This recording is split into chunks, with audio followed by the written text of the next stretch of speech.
Jordan. I have had the distinct honor and privilege of working on Nathaniel Campbell here, who was wise enough to take a high-velocity gunshot wound to the back of the right elbow in September last year. From a Yankee. From about 16 inches away. Horribly destroyed the joint, and we were able to rebuild this with about 17 pounds worth of hardware and 6 or 7 dozen screws in there to fix it all. I'm kidding. It was 4 plates, a whole bunch of screws, and we were able to get everything to heal miraculously, in my humble opinion. This is one of those injuries that when you see on x-ray right after you meet the patient in the emergency department, everybody just is like, nothing good will come of this. And that on top of the fact that it was the elbow joint and not any other joint. There's a saying that we have in orthopedics that the elbow has no friends, and even if you do everything absolutely correctly, you can still get a horrific outcome from it just because it doesn't tolerate a lot of stiffness, and it can continue to cause pain and discomfort, even though radiographically everything may look okay. But over the last several months, not only has Daniel come back with a fantastic range of motion in his elbow, but the bones look like they have completely healed.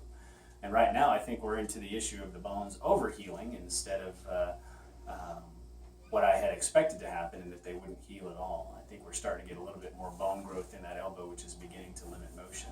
And there's certainly something that can be done about that, but we don't necessarily need to until he determines that it's a problem for him and he's willing to undergo more surgery. Of the bigger concern with an elbow injury, though, isn't so much the bones being broken, it's the nerves and the tendons and the blood vessels in the elbow, because this is a bit of a design flaw from our maker, in that we only have one major blood vessel that goes past the elbow and several nerves, all of which are very easily injured. And out of all the potential horrific neurovascular injuries that are associated with a high-velocity gunshot wound from short range, you manage to get only a small radial nerve palsy out of it, which is something that is usually easily dealt with non-operatively. But again, surgery can be done to address his inability to extend his fingers straight. He can do this, but he just can't do this. And so, something can be done. Doesn't need to be done, though. It all depends on how well his functional recovery is and if he's happy with what he's got.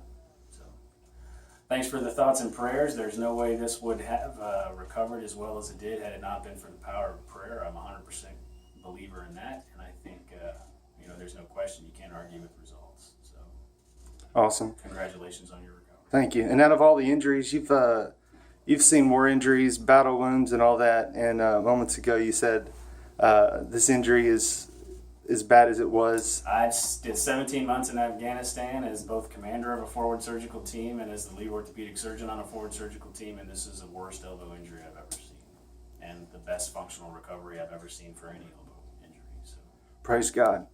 Thank you, Dr. Jordan. I appreciate all you've done for me, man.